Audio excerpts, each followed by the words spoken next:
Welcome, ladies and gentlemen, to episode 12 of the Working Class Gamer Podcast. I am your host, Director Warren, aka Stalin Warren, and today we are going to be talking about Monster Hunter Wilds Review Roundup. It looks like there are more layoffs in the industry, and where are gamers spending most of their time? All that and much more right after the intro.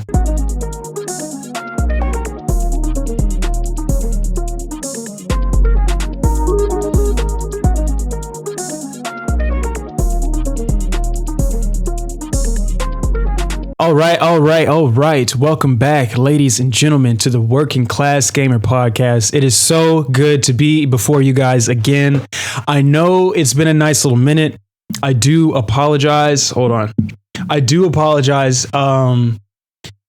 Something happened in February. You know, being a filmmaker, being a photographer, funny enough, you will get booked, especially during Black History Month. And between my job and just the amount of time I have to do this, there was not much time to record over the last 28 days. So I do plan to come out swinging this March. And I just wanted to say thank you to you guys for always being here at this channel.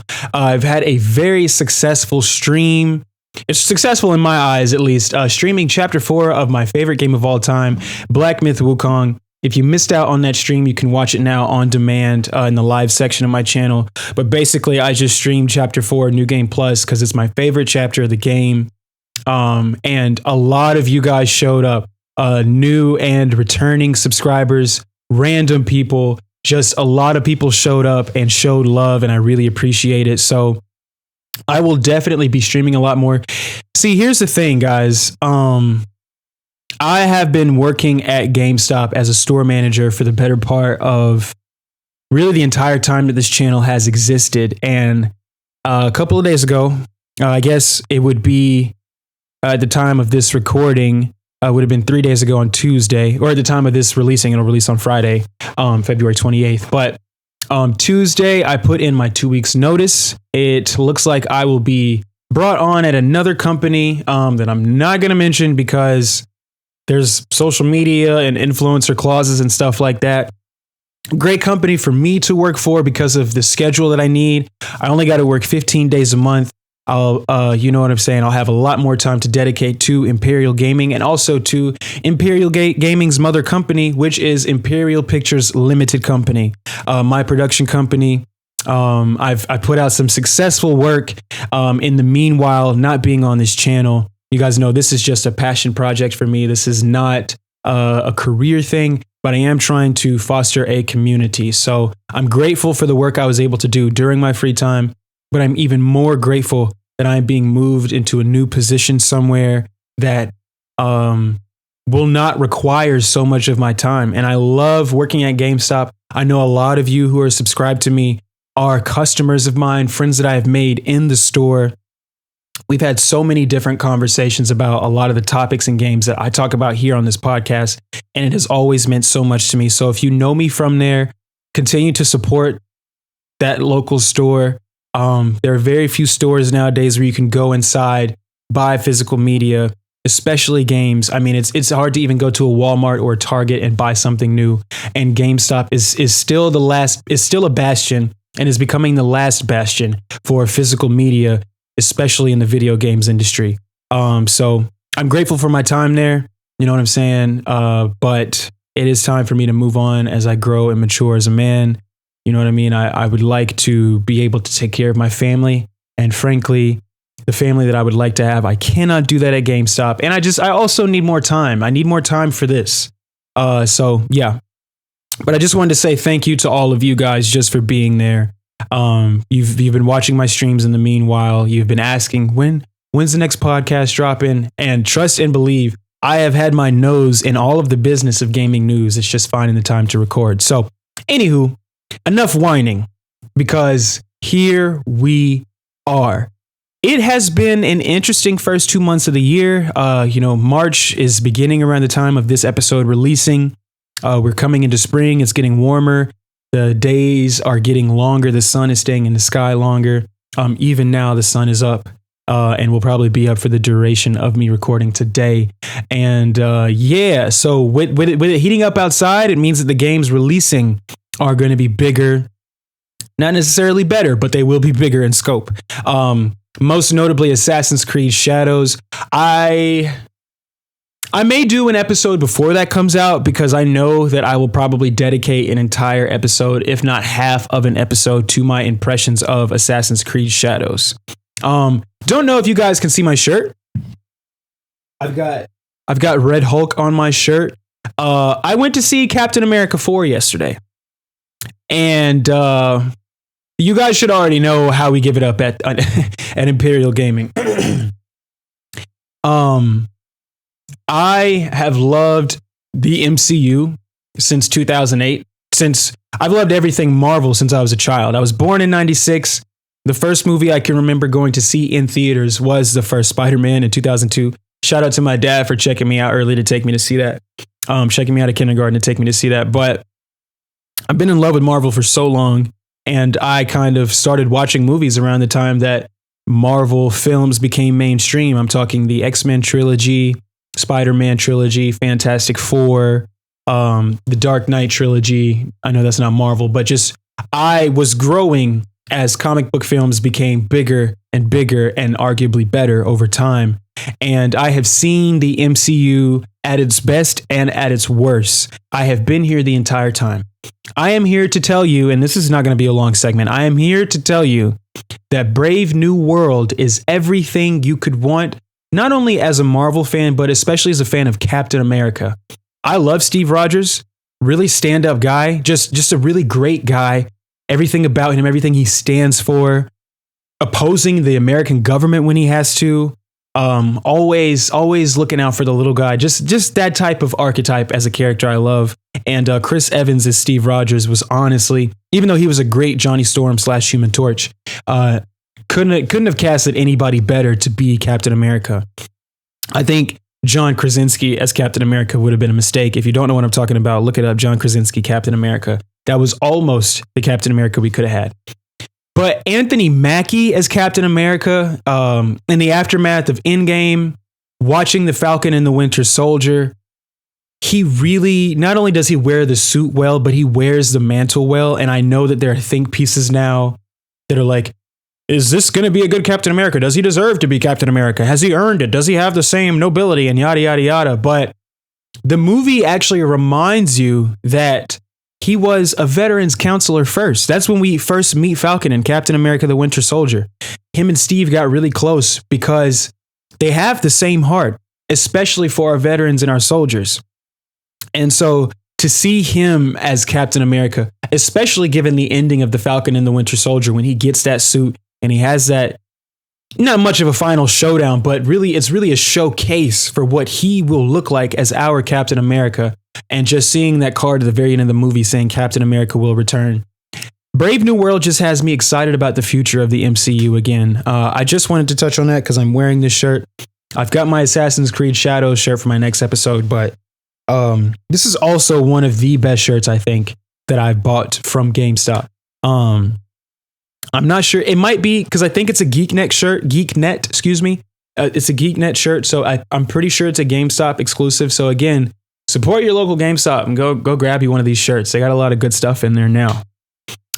So this podcast is coming out on February 28th, which means Monster Hunter Wilds is releasing today. And is this game for you? You know what I mean? That's up to you. I'm trying to start my timer just so I can keep up with what I'm talking about. That's really up to you. I played Monster Hunter World way back when. Shout out to my boy Eli. He was a huge Monster Hunter fan, played on Nintendo DS and Switch. And I always was aware of Monster Hunter, but I didn't have a Switch or a DS, so I never played those games. But I always admired them from afar. And World, I know, was their way of getting everybody into that game from a console perspective. It was just their big swing at making Monster Hunter even more mainstream, and mainstream it became. I think it sold like 30 plus million copies since then.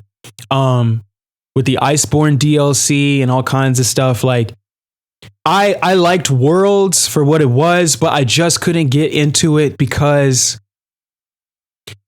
it's not hard. It's not too much. It's just a little too much that you have to do. And honestly, I wasn't really interested in that at the time. Oh, that's why I can't hear myself, because my volume's not up. I wasn't really interested in that at the time. I was interested in the adventure aspect, but I wasn't interested in the grind that came with Monster Hunter World. Oh yeah, see, the audio is a lot better now. So like I played it, I gave it maybe 4 to 6 hours of my time, and I was just like, this is not for me. I think I might have actually, I don't think I gave him my friend Eli, that game. I think I was just like, hey, if you ever want to play it, you can. I'm not going to trade it in or sell it. It's just not for me. And I got it for a low enough price that I didn't feel like I lost anything.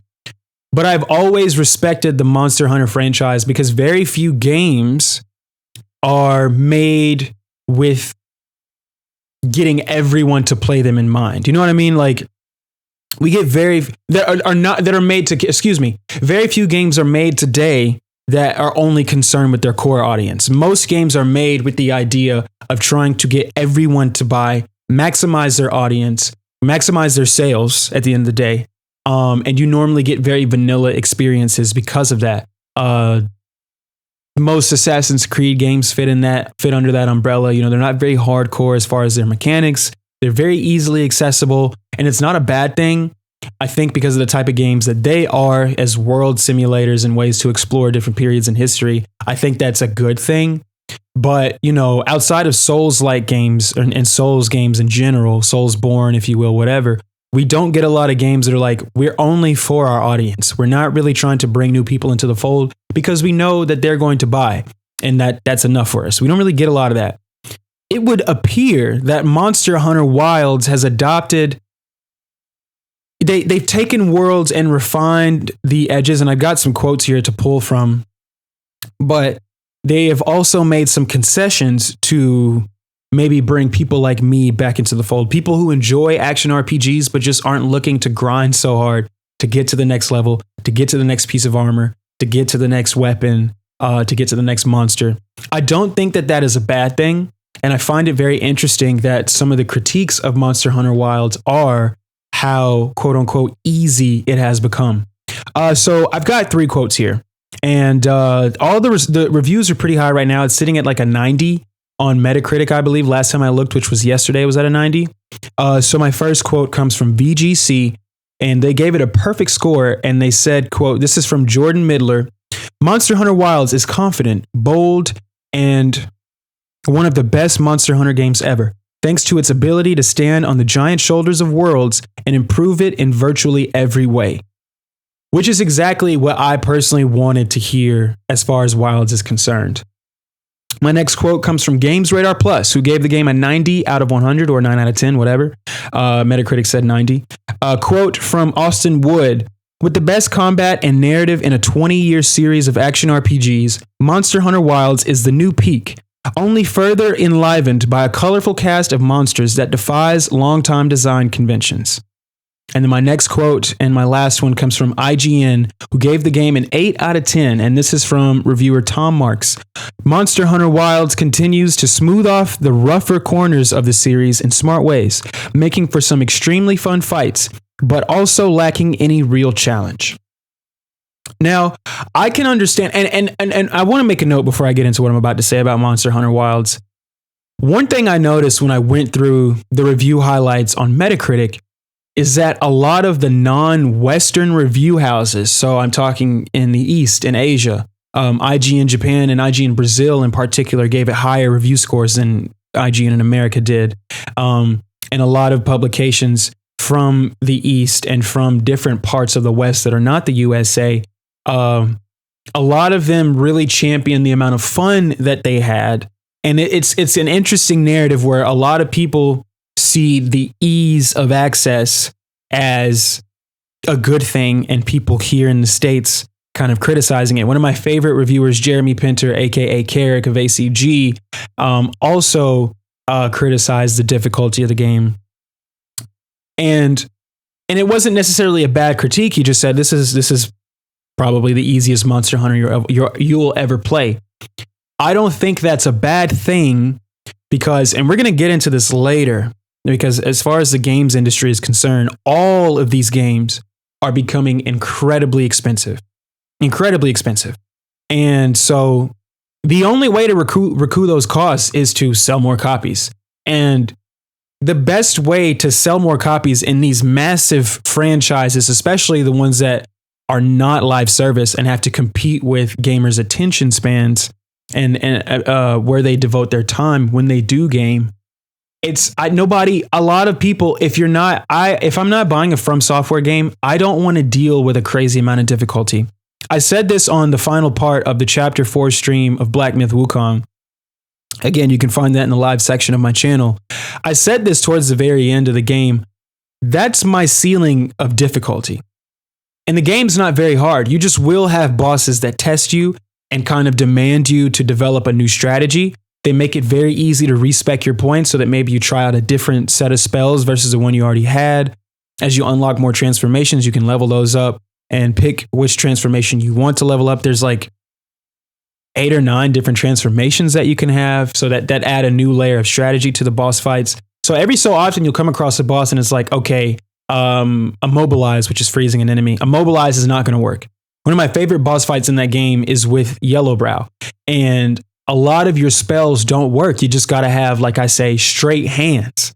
You know what I mean? You got to time it well with your dodges. And it's not even that he has attacks that are difficult to dodge. It's just more about your tenacity and your will to power through to the end. Immobilize is not going to work on him. Seeing through an attack, one of the see-through attacks, is not going to work on him. You got to find your window to get in a good combo, come back a little bit, analyze what he's going to do, and then find your window again. It is the first boss fight in that game that plays completely differently than every other boss fight, because just about all of your spells work on every other boss up until that final point in Chapter 3, where it's just like, okay, let me take a step back, find a new strategy. Same thing when you go up against the end game boss, the broken shell of the Great Sage, or the Great Sage broken shell. I can't remember how it's described, but when you have to fight your ancestor, I'll put it that way. I don't want to spoil it for you. But even just healing, when you normally heal, is not going to work. So it's like, maximize your opportunity as far as finding areas to hit this boss, because a lot of the regular things you do, the regular things that you lean on to keep yourself going in a fight, they're not necessarily going to work here. And hopefully between Yellowbrow and that final fight in Chapter 6, hopefully you figured out a way to work around these different fights and work around these different scenarios, so that if you do come across somebody who can stop you in the middle of trying to heal yourself, it shouldn't throw you off your game too much, right? And that's my ceiling. I said this I don't want to power through every single encounter I have. I don't want my heart beating out of my chest with every single encounter I have. It's just not fun for me. And I do understand the allure of those games. I totally get it.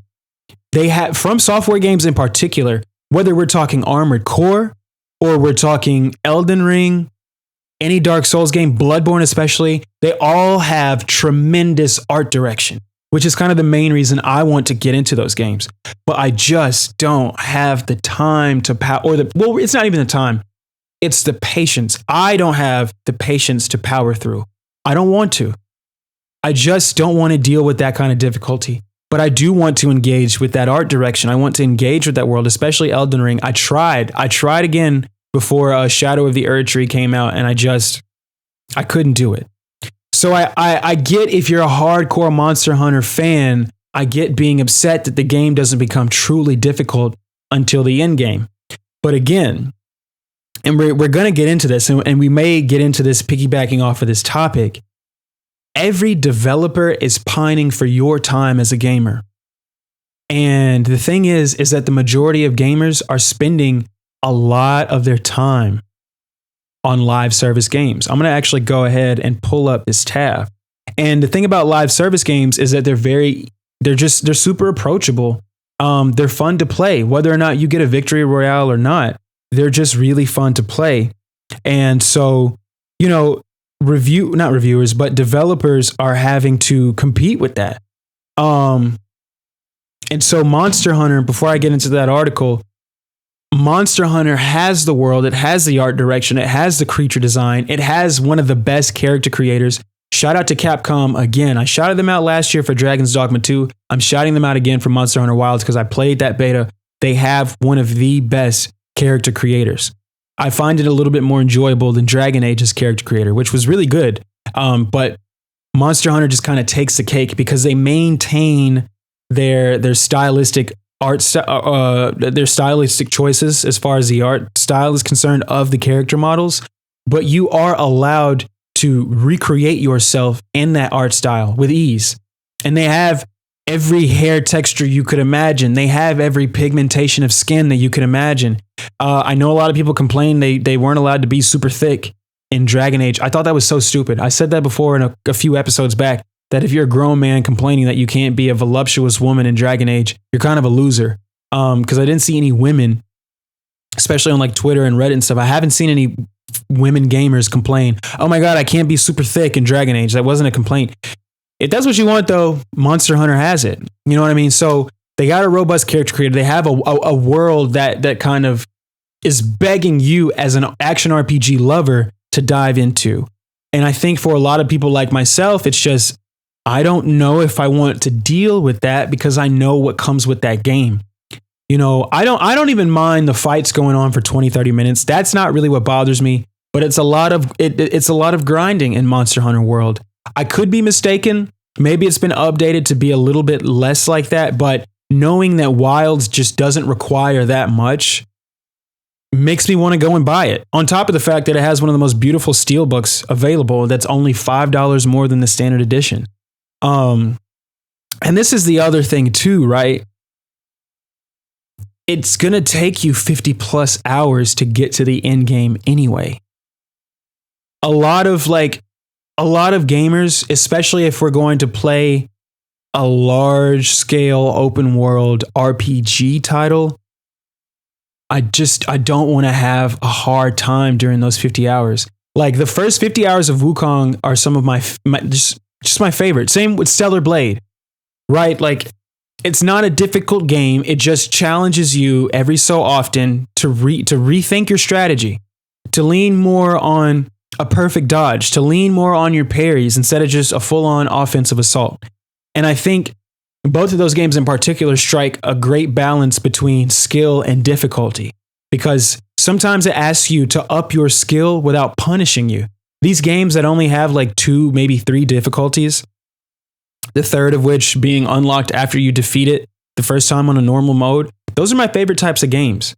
Final Fantasy 16 is another good example where you can play story focused or action focused, because there are people like my girlfriend who just, I don't want to be punished. I just want to enjoy the world, right? Like she's playing Assassin's Creed Odyssey right now, and she's on, and I love a game where you can change the difficulty in the middle of the game. One of those old school 360 things that we used to do back in the day was if whatever difficulty you picked, you were locked into it. So it's kind of great to where it's like, okay, let me start this on easy. And if, I get a little bored with how easy it is, I can up the ante and then, whatever. I play Assassin's Creed on hard. It's the perfect balance of just combat skill and the amount of hit points that an enemy is going to have without them feeling too spongy and all that kind of stuff. That's good for me. But there are some people who see a game like Odyssey, who see an opportunity to play as a female, you know what I mean? Or as a woman. I don't want to offend anybody who doesn't like that word, but to play as a woman, and that might not want to deal with all that. And men too. I know plenty of men that don't, like myself, don't want to play super hard games. Like I'll play Doom on Nightmare, but I don't like everything. Everything can't be on Nightmare. When I play Doom, like my palms get sweaty. My heart beats really fast. I don't want it to be that way every time I pop a disc in my PlayStation.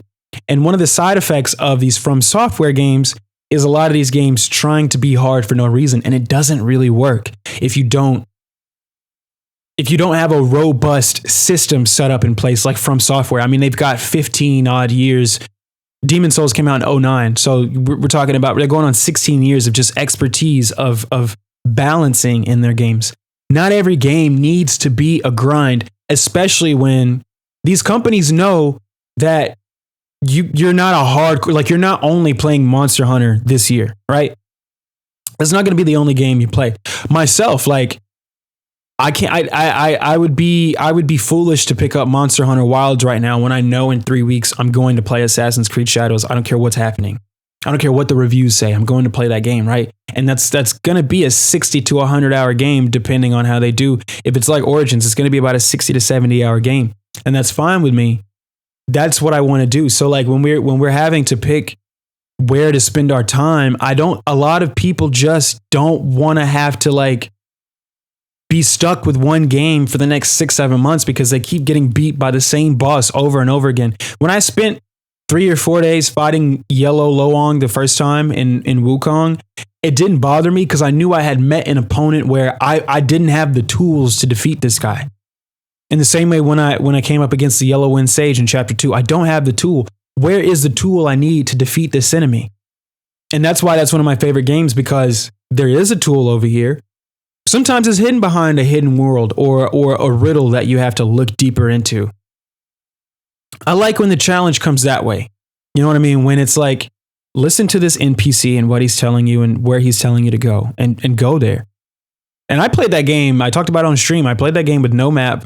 There were no waypoints. You just had to figure it out. And I did everything in that game before they updated it to have a map. So it's like now playing with a map and all that stuff, I feel like I feel like the game is handicapped because I know this game. I know its rhythm, right? So I totally understand, just to take it back to Monster Hunter, I do understand the criticism of this isn't as hard as I wanted it to be, but you got to think between Worlds, which was I want to say that was 2018. Monster Hunter Worlds might have been 2018. I'm going to look it up really quick, but between Worlds and now, I mean, if it was 2018, that's 7 years.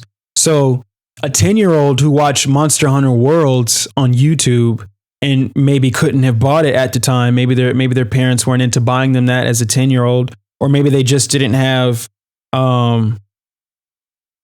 maybe they just didn't have, you know, the patience or the maturity to engage with the systems of that game.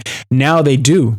And they are still at an age where it's like, I just don't want to get my ass handed to me every time I open this game. Yeah, January 26, 2018. So I totally understand them making the next entry, this $100 million, $150 million entry into the series, as accessible as they possibly can. And for those of you who want the real challenge, I think there's a reason why the embargo, the review stipulations say not to even talk about the end game. Right. And I'm sure we'll find out more information now that this game is about to be in the wilds. You know what I mean? I think that's where that old school Monster Hunter challenge is going to be, where you do need to get your build right, where you do need to get your armor, your weapons and everything right. And you do need to learn and understand everything there is to know about these in-game monsters. I'm not really mad at them. I mean, they've made it easier to fight and engage with the new focus system and all that kind of stuff. So I think that's a good thing. I find it difficult to criticize a game developer for trying to get as many people to play it as they possibly can. Part of that is the difficulty ceiling, unfortunately. And I would be surprised. I haven't played it yet. I would be surprised if there's not a way to tune the difficulty to where you want it to be. But if what I'm gleaning is correct, it seems like all that difficulty that people want is hidden behind the end game, and you got to get there. And I don't mind the grind being getting to the end game to get what you want out of a product, especially if everybody's still saying the same thing. The 50 hours I spent in this game were super fun as hell. This is a Game of the Year contender. I've seen Game of the Year contender thrown around for Monster Hunter Wilds already. Yes, it's only February 28th, but you know, somebody, we already got one out of Kingdom Come Deliverance 2 to some people, but I've seen more Game of the Year contender claims with Monster Hunter Wilds. So I think if we've learned anything from Astrobot winning last year, is that ease of access is okay in gaming. They don't all have to be Soulsborne difficulty levels. So if you're going to check out Monster Hunter Wilds, if you already have it, if you've been playing it, if you enjoy it, let me know in the comments. I'd be curious to see what you guys' thoughts are about it. I'm going to play it. I just would be foolish to start playing it now because there's other stuff that I'm playing that I'll show you guys a little bit later in this episode. But yeah, just to go back to one of the points I was making, this is the reason why I think it's important for developers to make their games as accessible as they possibly can, not even just from like a handicap accessibility standpoint, but also from an enjoyment standpoint. An article came out, and I've got another document too that I'm going to work through that I probably won't bring up until the next episode, that my friend of the show, Ed, sent me. A document breaking down the current state of, it's a 200-page document breaking down the current state of the game industry, and it gives you a large, broad look at a lot of the trends and why things are happening the way they are right now. And one of the things that I read through a little bit in there is also spoken to in this article, and that is that more than 40% of all, this is a VGC article from Chris Scullion, hope I'm pronouncing that correctly. More than 40% of all US PS5 and Xbox playtime last month was spent on 10 live service games. And this comes to us on February 26th. It says players are trying fewer new games because of live services, analyst says. This is according to Matt Piscatella, the executive director and video game industry analyst at Circana, formerly NPD. These are the guys that track sales, and they track the entire game industry and give us pretty accurate numbers on what's going on. And I'm just going to read this as a very short article in a thread on Blue Sky. Also, can you guys comment and tell me if you're on Blue Sky? I haven't joined it yet. I've heard that it's, the UI and all that's not that great. And I know that X, aka Twitter, or formerly known as Twitter, is super toxic now. But I don't feel like it's necessary for me to move over to Blue Sky if like the UI is not enjoyable. But anyway, in a thread on Blue Sky, Piscatella pointed out that more than 70% of active PS5 and Xbox Series X users in the US played at least one of the top 10 live service games in January. While some of these players may have simply tried the game, then moved on to something else, these 10 live service games have been popular enough to command a combined 40% of all playtime spent across the PS5 and Xbox Series X and S libraries last month. Piscatella notes that the stats may be concerning for the developers and publishers of other games because the total US video game market spending, total players, and total hours all peaked in 2021. And quote, the pace of games being released has not slowed. So I'm going to stop there. So time and attention being paid to games is declining, but the amount of games releasing has not. So I've seen a lot of chatter on the internet about how this industry bubble is going to burst at one point, and I think it's happening now. It's been happening for months. It's been happening for the better part of a year now, with all the layoffs that happened last year and the layoffs that have happened this year, and we're about to get into that a little bit later. But it's very if you think about, I talked about my PlayStation Wrapped, I believe, on the last episode of the podcast. I spent let's just say 650 hours. It was somewhere around there. 650 hours all year last year.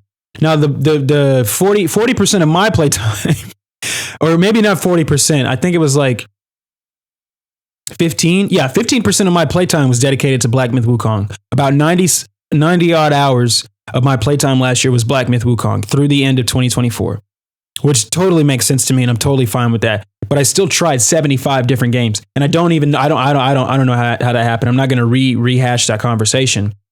But I think that the time that I spend playing games has increased, as it's probably my favorite medium to wind down with besides movies. I don't watch a lot of TV, so I watch a lot of YouTube when I'm not watching a movie, and when I'm not watching YouTube or movies, I'm playing games. But I don't think every gamer is spending 600 hours a year. I mean, from being a GameStop employee, from that point of view, a lot of the kids that I talk to in that store, Fortnite, GTA Online, Warzone. Like, even though it's a T for teen rated game, kids are not buying physical copies of Black Myth Wukong. They're not buying, now the hype has died down. They're not buying Spider-Man 2. They're not even buying, which it's hard to get, Xbox physical copies, to be honest. If you've been in any GameStop, you know that the PlayStation sections are way larger than the Xbox sections nowadays.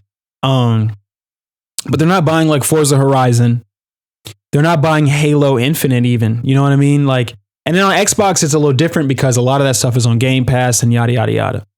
But on the PlayStation side of things, it's people my age, I'm 28 years old, it's people in their 20s and up that are buying these single player adventures, that are buying God of War, that are buying Horizon, that are buying like, I have like, and those were my type of games when I was younger. Granted, it was a different era. You know what I mean? When I was 13, 14, and 15, there was no live service.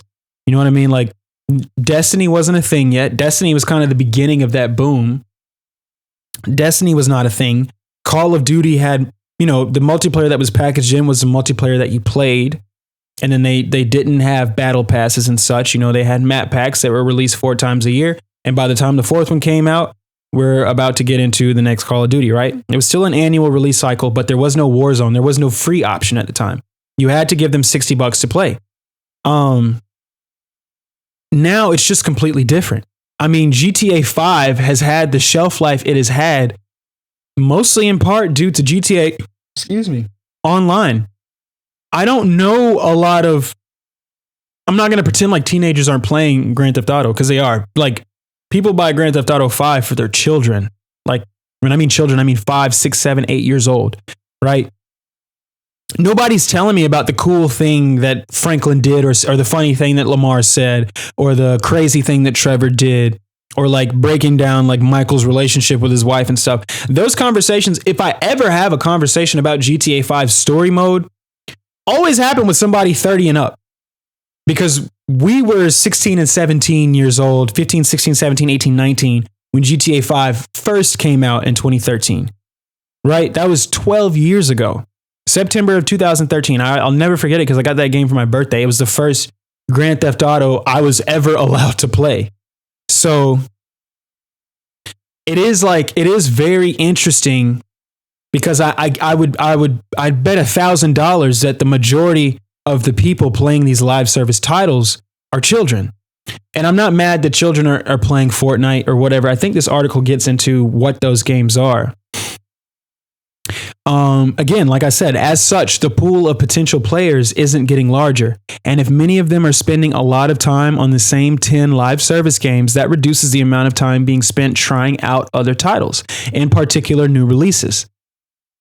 Over 70% that's just a tweet that he posted. A lot is riding on the new products coming to market this year to hopefully combat or reverse some of these trends, Piscatella noted, presumably referring to the Switch 2 and numerous upcoming AAA games. Used to be that players would jump from big game to big game to some other games, but they were most often moving to something new that they purchased, he added. Now, the live service games suck out a ton of available time, and it's hard to beat free if it's good. So here we are. That's real talk, bro. I told you, we talked about it when they shut it down. I played a little bit X Defiant. I probably put like 6 hours into X Defiant. That's 6 hours I could have put somewhere else, right? And I don't play a lot of live service titles. I don't play Fortnite. I don't play Warzone. I much prefer to play, and I don't have Call of Duty Black Ops 6 anymore because I'm just not interested in AI generated content. And I'm not even going to talk about that. I talked about how the skins are just overdone and everything. And now, you know, they've admitted to having a lot of AI generated content in the game, and I'm just not interested. And I never even finished a campaign. So whatever. Like I traded that game in and got my little $33 and put it towards something else. But yeah, it's hard to beat free, right? And it's hard to beat. When we were in school, it was, you were on Xbox or you were on PlayStation. So there was no crossplay. And here in the South, Xbox 360 was king, especially given the price point of the PS3 when it first launched. That really hurt its install base in the first 3 to 5 years of its life cycle, right? So a lot of people had Xbox 360. They had the Xbox Arcade version, which was the cheapest box set that you could get, on all the way up to the Elite, which at the time, looking back at the price, was not very expensive, right? So everyone had a 360. So it was, do you have World at War? Do you have Call of Duty 4, Modern Warfare? Oh my God. And then Modern Warfare 2, I was there for that. I was there for that phenomenon. Like, that was how we played together. And when we were waiting on Call of Duty to drop, or when we were waiting on, I was a Battlefield kid, to be honest. I was always an other. So I was a Battlefield Bad Company and Battlefield 3 kid, or teenager, should I say. But when I wasn't playing those games, I was playing Warhammer Space Marine. I was playing Enslaved Odyssey to the West. I was playing Dark Void. I was playing Inversion. I was playing Sleeping Dogs.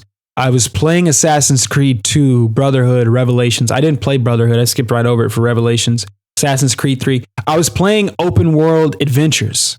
That was my go-to. So, there weren't a lot of free games for you to download that everybody could play. And so now, taking the same idea of where are you playing and what are you playing when we are talking about multiplayer games, now it's what are you playing? Because everything has crossplay. So at your lunch table, if you're in, and I'm just going to stick with the high school base, if you're in 9th and 10th grade, you're playing Fortnite or Warzone. You don't have $70 to go and buy these games. You can't afford as a child unless you just, your family has a little bit of privilege, and there's nothing wrong with that. But you as the teenager can't afford to buy Monster Hunter Wilds and then buy Assassin's Creed Shadows and then buy Doom: The Dark Ages in the same year. A lot of these bigger single player adventures are honestly catered towards adults. It's why the writing and the acting is so sophisticated, right? Like if we look at something like a God of War Ragnarok, Horizon Forbidden West, those are a little bit more accessible, but they're still made with that level of pedigree, right? We're not really getting, like for every Kena Bridge of Spirits, you've got a Black Myth Wukong and a God of War Ragnarok and a Forbidden West and an Assassin's Creed Valhalla. You know what I mean? Like you've got more mature stories. So I had Legend of Spyro to play. I would have loved a Kena Bridge of Spirits at the time that I was playing Legend of Spyro, in between playing Burnout Revenge and stuff like that. The Matrix Path of Neo. So now, you have to compete with this marketing behemoth that is Fortnite. Warzone, we've already talked about, will never be able to compete with Fortnite, but it's still got a large share of the live service market. And Call of Duty Black Ops 6 is something you just hope you get for Christmas. And if you don't, all the homies is on Warzone anyway, right? So it just is what it is. It's people who have money are the ones buying games.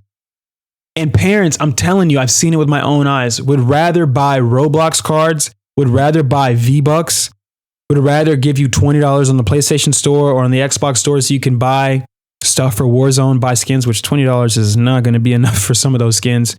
We're not even going to talk about the Teenage Mutant Ninja Turtle skins on Call of Duty that are like $80, more than the game itself. It's crazy. So that's what's happening. We're sitting at the table. Yo, y'all trying to get on Warzone tonight? Warzone, what's Warzone? If you don't know what it is, your homeboy's going to tell you, and it's free. Same with Fortnite.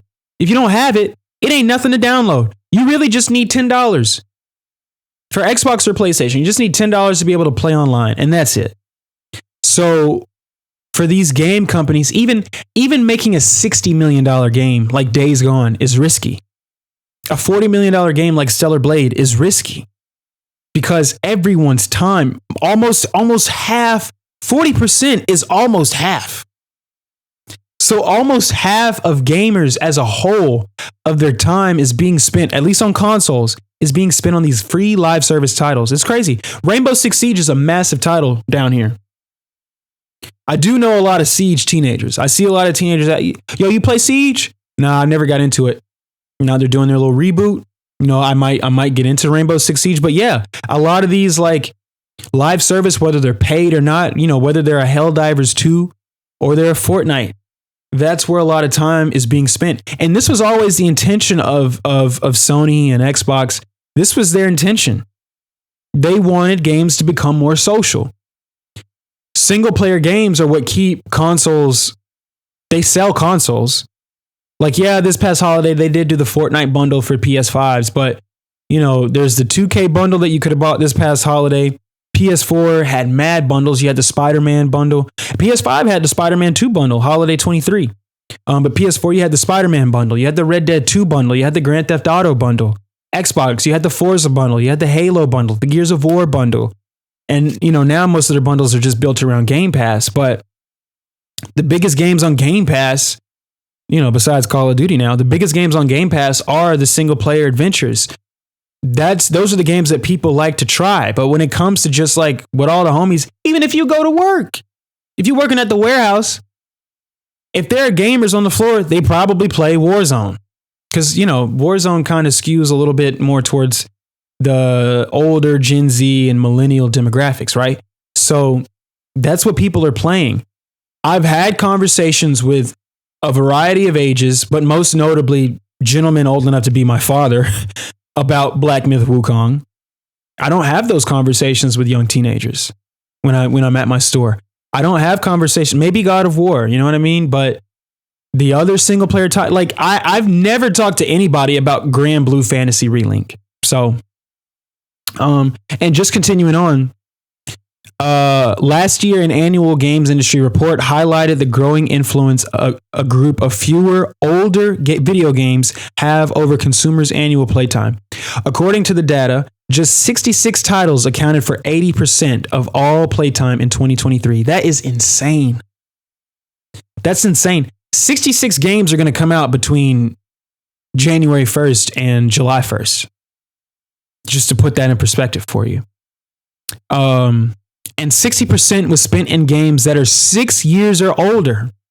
5 older games, Fortnite, GTA 5, League of Legends, Minecraft, and Roblox, accounted for 27% of all playtime in 2023, according to games data platform Newzoo.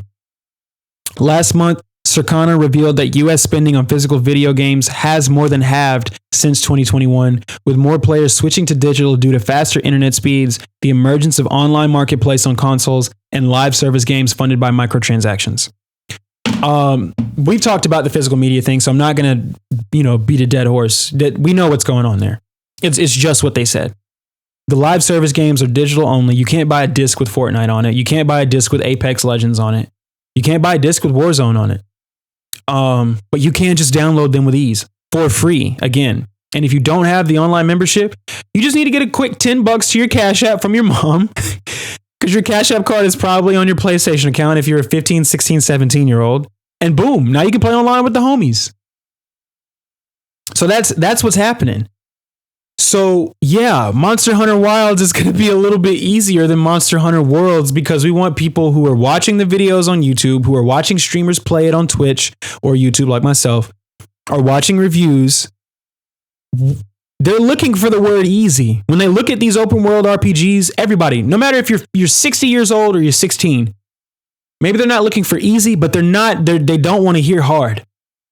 Anytime a game like Wukong or Stellar Blade, Lost Soul aside, which we now know because of games like that's probably not going to be that hard.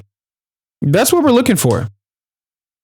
Like the ceiling of difficulty that I'm looking for is Devil May Cry, which honestly isn't that hard. It's just hard to pull off a super sexy, stylish combo, but it's not hard to get to the end of the game, right? So that's what gamers are looking for if I'm going to play a single player adventure. I'm not looking to just get my ass whooped for 30 hours. That's crazy. Or in the case of Elden Ring, 60, 70, 100 hours. I'm not looking for that. You think Timmy in 10th grade is looking to get his ass whooped? Now, there is going to be a Timmy in 10th grade somewhere that just lives and breathes from software games, for sure.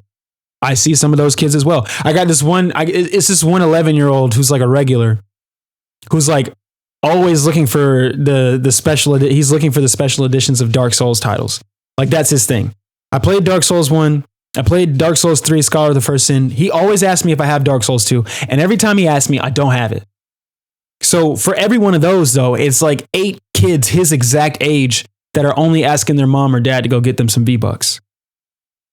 And if your mom or dad, especially if you're a working class parent, I'd rather give my kid $20, $30 a month to keep playing this one game versus like buying him a $75 game every 2 months, 3 months, right?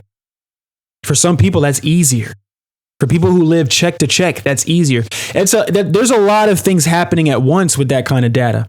It is the cost of living. It is the wages. It is the ease of access.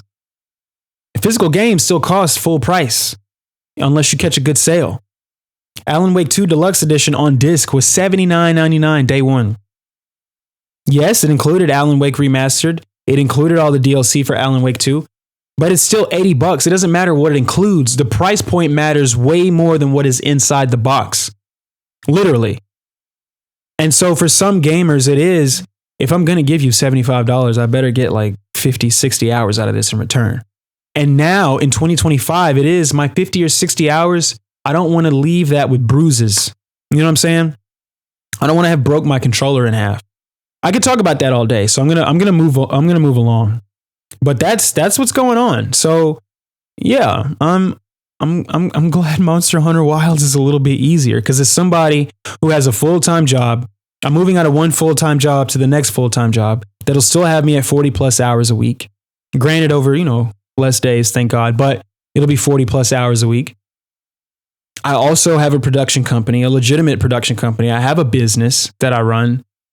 Yeah, man, I just, when I do turn on my game, I just want something chill. I'm not saying necessarily easy, because I play Cyberpunk 2077 on hard, but it's enjoyable. It's not a hard that's like beating my ass. It's just a hard where it's like, okay, you need to fully develop your build. And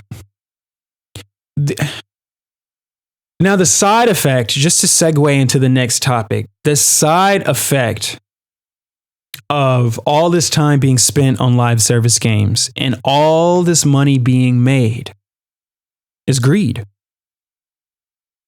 Plain and simple. It's greed. All the money that's being made behind all the V-Bucks being spent and the COD points being bought, whatever Apex's currency is, it just makes executives who don't play games in the first place, it makes them greedy.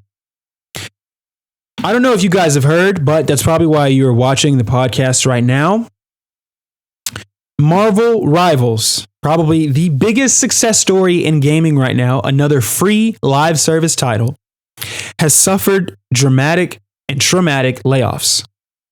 I'm going to read you an article from India Today Gaming, and then I'm going to read you the Polygon article. Actually, let me start with the Polygon article first. This is another short one. Marvel Rivals layoffs are just part of NetEase's ice-cold job and game cuts. After years of growth and international investment, the Chinese publisher is retreating. When NetEase slashed jobs at its Marvel Rivals development studio in Seattle earlier this week, it was unclear why the Chinese game publisher would make cuts around such a successful product. Marvel Rivals has attracted more than 40 million players since its December launch, helping NetEase rack up $2.9 billion in gaming and services revenue during the quarter the game was released. Okay, let me put that in perspective for you. We know a quarter of a year is 3 months, right? So let's say that's a ridiculous amount of money to be made, whether their quarter ends in December or if they're like GameStop. GameStop's fourth financial quarter actually ends January 31st. So February 1st of every year is the beginning of the fiscal year for whatever year you're in. So right now we are in March is going to be the second month of quarter 1, 2025 for GameStop. So let's pretend for a second like NetEase's quarter is the same as GameStop's. Let's pretend like, it's over with January 31st. $2.9 billion is a lot of money to be made from a free title. Now, I played that game day 2 it was out, and it was mad people who already had the premium skins. You know what I mean? And there's nothing wrong with that. It's your right to buy whatever it is that you want. But there were mad people who had already bought that. In a pool of 40 million players, just 1% of those players buying, if you have 400,000? Or is that 40,000? 400,000. Yeah, if you have 400,000 of those players spending chunks of money, and that's a small pool. If you can get a quarter, if you can get 25% of 40 million, which is 10 million, if you can get, my timer just went off. If you can get 10 million of your player base to buy in to the premium skins that are released every other week to give you $20, and I'm telling you, people do this. People do this. They do it with Fortnite. They do it with, and it's Marvel, right? You're going to find your main, so we say, whether it's Spider-Man, Cloak and Dagger, The Thing, Hulk, and they're doing a great job. It's a great game. It runs perfectly. It never crashes. I have never had a crash in that game. I don't play it much, but every time I played it, it's never lagged. Chat clear as day. It's one of those games, because it's crossplay, it can be, a little tricky to get your party right. If you're playing with people on Xbox and PC, it can be a little bit tricky to get everybody in the same chat room. But once you got that going, I mean, there's nothing. The game start immediately because there's mad people playing this game. 40 million people that's a lot of people. Now, granted, this is a Chinese developed game, so I'm pretty sure Marvel Rivals is available in China. I don't know, because China has different censorship laws than we do over here, so they should be good to go over there. I would imagine with NetEase being a Chinese company that they've made sure that their game can work in their home country. But it's huge in the West right now. And it's huge on PC. It's huge on PlayStation. It's huge on Xbox. And people are spending money on this massive free game. 40 million players. $3 billion in revenue in a month and a half. Maybe 2 months. Again, that's if their financial quarter ends in January. Which I'd be curious to know when it does end, but I don't have that right in front of me. But let's go to the IndiaTodayGaming.com article. This comes to us from Yashna Talwar. U.S. game director Thaddeus Sasser and his Seattle-based team were suddenly laid off by NetEase Games. What does this mean for the game's future? In a surprising turn of events, Thaddeus took to LinkedIn on February 18, 2025 to announce that he and his entire Seattle-based team had been suddenly let go. This unexpected move left many in the gaming community stunned, especially since the team had just helped launch the hugely successful Marvel Rivals franchise for NetEase Games. He shared his thoughts on the situation. My stellar, talented team just helped deliver an incredibly successful new franchise and Marvel Rivals for NetEase Games. And we're just laid off. Oh well, times are tough all over. Let's find these incredible people new jobs because we all need to eat, right? That's exactly what you want your boss to be saying on LinkedIn, to be honest. Following the news, NetEase issued an official statement explaining the decision. According to the company, the layoffs were made for organizational reasons and to optimize development efficiency.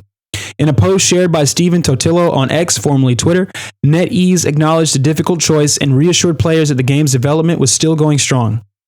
We recently made the difficult decision to adjust Marvel Rivals' development team structure for organizational reasons, and to optimize development efficiency for the game. This resulted in a reduction of a design team based in Seattle that is part of a larger global design function in support of Marvel Rivals. We appreciate the hard work and dedication of those affected and will be treating them confidentially and respectfully with recognition for their individual contributions. It sounds like they're going to, get a nice little severance. We want to reassure our fan base that the core development team for Marvel Rivals, which continues to be led by lead producer Weikong Wu and game creative director Guangyun Chen in Guangzhou, China, remains fully committed to delivering an exceptional experience. We are investing more, not less, into the evolution and growth into this game. We're excited to deliver new superhero characters, maps, features, and content to ensure an engaging live service experience for our worldwide player base. Despite the layoffs, NetEase insists that development on Marvel Rivals remains a priority. With the lead team in China still at the helm, players can expect continued updates and fresh content. However, the sudden restructuring raises questions about the long-term direction of the game and whether this shift will affect its development pace or overall vision. For now, fans can only wait and see what's next for Rivals while hoping that the Seattle team members land on their feet in new roles soon. And going back to that Polygon article, according to a report from Bloomberg, the cuts to the North American team working on Rivals aren't an anomaly.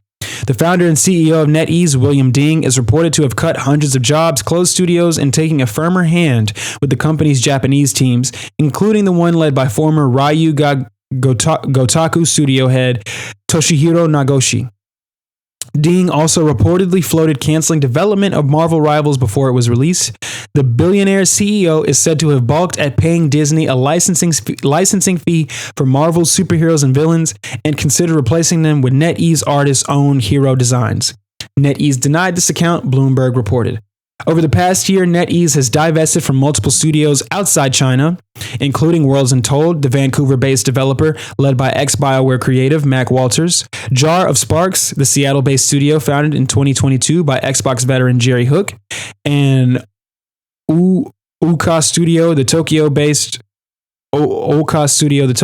developer of Visions of Mana for Square Enix. Ding is reported to have, they did get closed right after Visions of Mana came out. Ding is reported to have scaled back studios locally as well, and those cuts are said to be deep enough that NetEase's Chinese studios might not release any major titles in 2026. Shortly after Bloomberg's story was published, GameFile reported on Friday that NetEase plans to divest from the majority of its overseas teams, which could impact more than a dozen studios backed by the Chinese publisher. And it goes in to talk to you about what's being made from some of those developers and how that might be affected. This is how I read that, though. It feels like the core formula for how that game works is good to go, and that they no longer need the developers they were outsourcing to get that game up and running. That's number one. That's the game, again, it runs flawlessly, so they don't need these people anymore. But what I'm hearing is, and I know the licensing fees probably do cost quite a bit of money. I'm sure Disney they're not giving them those licensing fees for the cheap.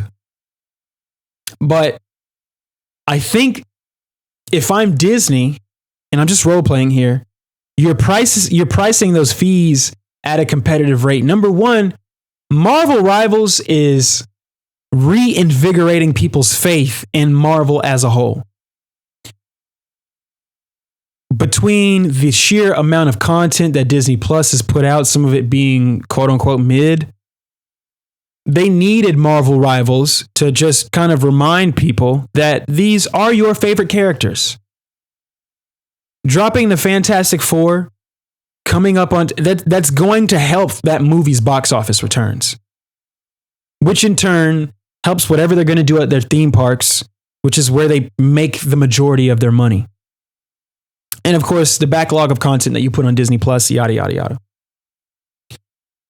But this doesn't sound like a billionaire gamer. I don't even think those exist. I mean, Elon's a gamer, but he's been caught cheating like multiple times, not just on his women, but also on games. So that to me just reads as greed. If you make $3 billion between December 4th, I believe it launched, and right now, what's to say that this is going to slow down? We get a leaked character every other week. The blade design looks sick. Jean Grey is coming soon, right? There's no telling who we're going to get in the Beyond. And then you have all of the skins that tie in to the different MCU titles and all that kind of stuff. The ecosystem is thriving. And then Rivals can do what the movies and the TV shows don't do. And that's dig even deeper into the well for characters that don't get a lot of shine, right? I mean, we're seeing that with I don't think the guy, that Nova guy, I can't remember his name. It might be Nova. But from the Nova Corps, I don't think he's got a character yet. But Adam Warlock, right? Scarlet Witch, who we probably will never see again in the MCU, right? Like different characters. Wolverine, who it's going to be a hot minute before we see him again in the MCU. Just different characters that mean different things to different people. Marvel Rivals is an opportunity to engage with your favorite characters that otherwise are being looked over for the sake of just making, again, easily accessible movies. Because one thing I praise about Captain America Brave New World is that you don't really have had to have seen anything to understand what's going on or why the Falcon is now Captain America. You can go watch that movie and not have seen anything and know what's going on. So this is, to me, it's just, we don't need them anymore. We got what we need out of them. We're making money hand over fist, foot over ankle, however you want to put it. Billions of dollars, literally. The best way to keep that money to yourself if you're a billionaire executive is to cut jobs. When GameStop started going through what they were going through in the early 2020s, They cut jobs. Game Informer magazine no longer exists. The Power Up Pro membership costs $10 more than it used to when it first was introduced, and wages are the same. It just doesn't look like it's not what's happening at WB Interactive, which we're about to get into later. That's not what's happening over at NetEase. There's a lot of money being made, and you know what? We can do this and continue to make this money without paying entire staffs of people. I don't want to speculate on whether or not our president, being who our president is, has anything to do with a Chinese company deciding to, sever ties with U.S. operations, and just do it all out of China. I don't know if that has anything to do with it, but I don't think that helps the situation. That's some speculation. That's all the speculation you're getting from me about that. But it just reads as greed to me. And pride comes just before the fall. So we'll see what happens with Marvel Rivals, because I remember when everybody and their mama was playing Overwatch. And I remember what happened when the company that gave us Overwatch got a little too greedy. So we're going to see. We're going to see how this goes. I just don't. Lord have mercy. My niece really wants to talk. I just don't know. I think Marvel Rivals will have a longer shelf life than Overwatch has, just off the strength of the characters. But I'm just not entirely sure laying people off as you are reaching new peaks of success is the right thing to do. I think there's a bit of karma that's going to come with that.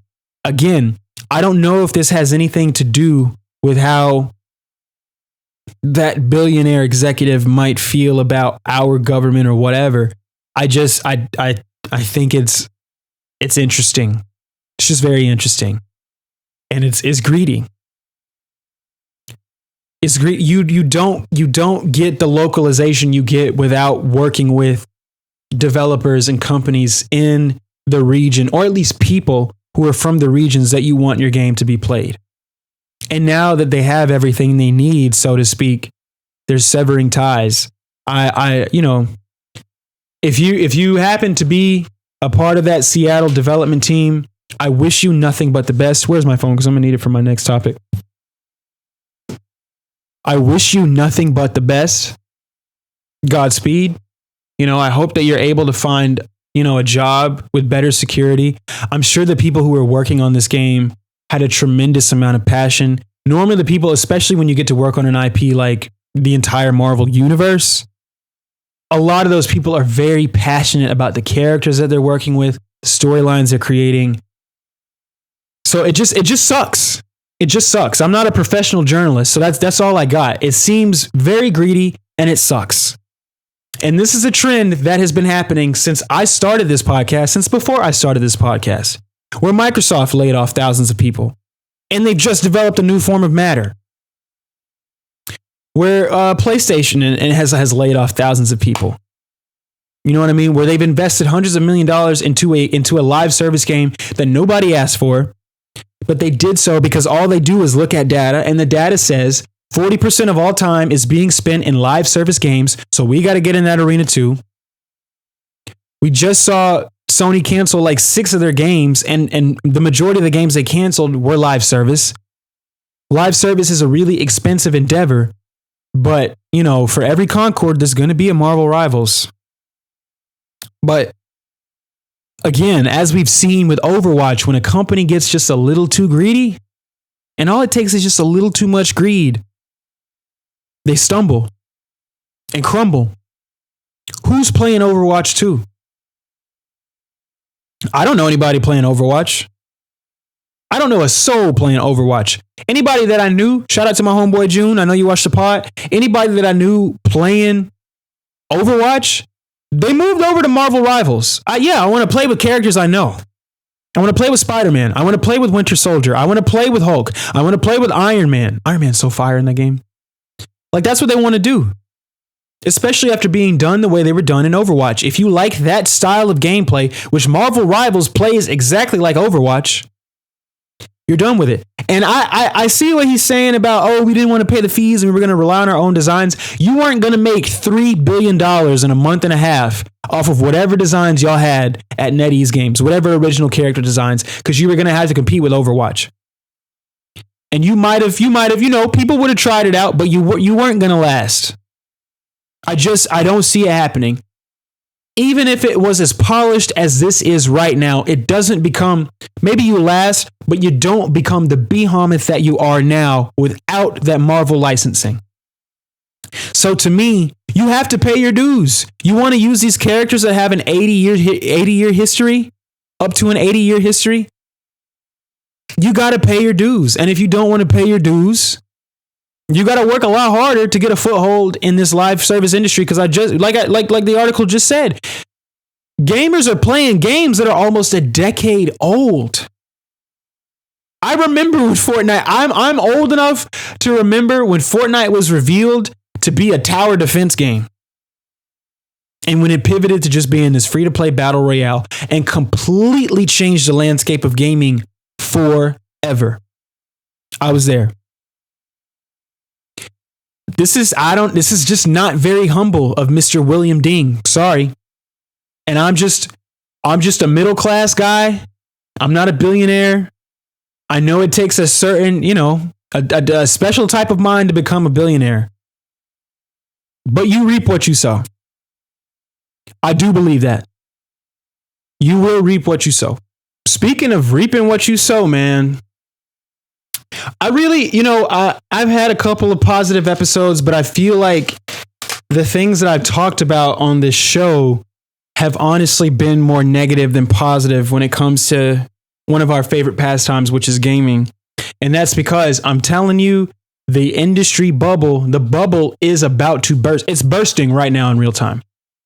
And it's bursting because the industry is being run by people who do not play games. The people making these games do play them. So they understand that, maybe live service isn't the way to go, but you want us to do it, so we're going to make the best we can. But the industry is being run by people who don't know games. They just know how to read data. To quote Jason Schreier of Bloomberg, a lot of what is going on is just a product of Harvard MBAs, is what he said in the case of what I'm about to talk about now. Warner Brothers Interactive. Oh my goodness. Monolith Productions has shut down. And consequently, the single-player action adventure game that they were working on, Wonder Woman, is no more. It's canceled.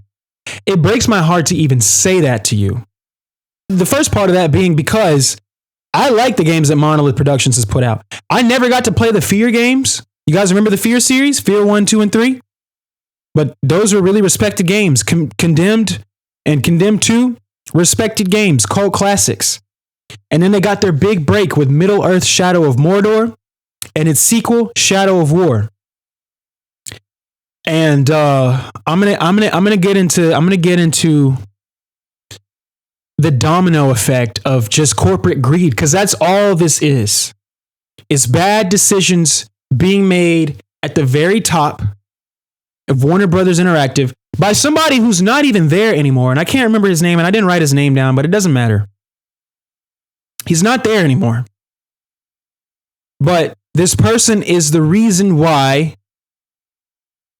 I'll give them their flowers. They're the reason why we get a successful game like Middle or Shadow of Mordor. And I bought this game. I bought both games. They were on sale for $6.99, a combo pack of the Game of the Year versions of both of those games. I don't know if Shadow of War was a Game of the Year edition, but it did have like a complete definitive version. I bought both of those games. Middle-earth: Shadow of Mordor was one of the first games I ever bought on my PS4 that I ever paid money for, and I had a disc copy, and I just didn't have it anymore, so I had to rebuy this again digitally. As soon as I heard this news, I got on my phone on the PlayStation app, and I bought these games because I have fond memories of Shadow of Mordor, and I never beat it, so now I want to beat it. But yeah, Monolith has closed down. If there is a publisher that has they're just, I don't think there is a publisher that has made worse decisions in the last 4 or 5 years than Warner Brothers Interactive. And again, I want you guys to remember the data I just gave you. About 40% of the total time of gaming being spent on live service titles. You guys remember Gotham Knights? If you don't, Gotham Knights was supposed to be kind of a games as a service title. It was supposed to be an online co-op thing where you and your buddies could play as Nightwing, Batwoman, Red Hood, and Robin and play together and do these missions, and your missions would be constantly updated. Basically what Suicide Squad Kill the Justice League is today. And Warner Brothers Interactive and their poor leadership at the very top are the reason why the acclaimed developers at Rocksteady went from making the most critically acclaimed and probably most successful trilogy of superhero games, besides maybe the modern day Spider-Man trilogy. And I'm very interested to see what's going to happen with Wolverine and Spider-Man 3. But today's not the day we're talking about that. But they have made arguably the most successful comic book video game adaptation in the Batman Arkham series. And shout out to WB Montreal, who gave us Gotham Knights. Before that, they gave us Batman Arkham Origins. But they said, hey, Rocksteady, you just gave us one of the greatest story-driven single-player action games ever in Arkham City and Arkham Knight. And Arkham Asylum was great. It was all the Arkham games are goated, in my opinion. You just gave us that. What do you guys think about making a live service multiplayer shooter?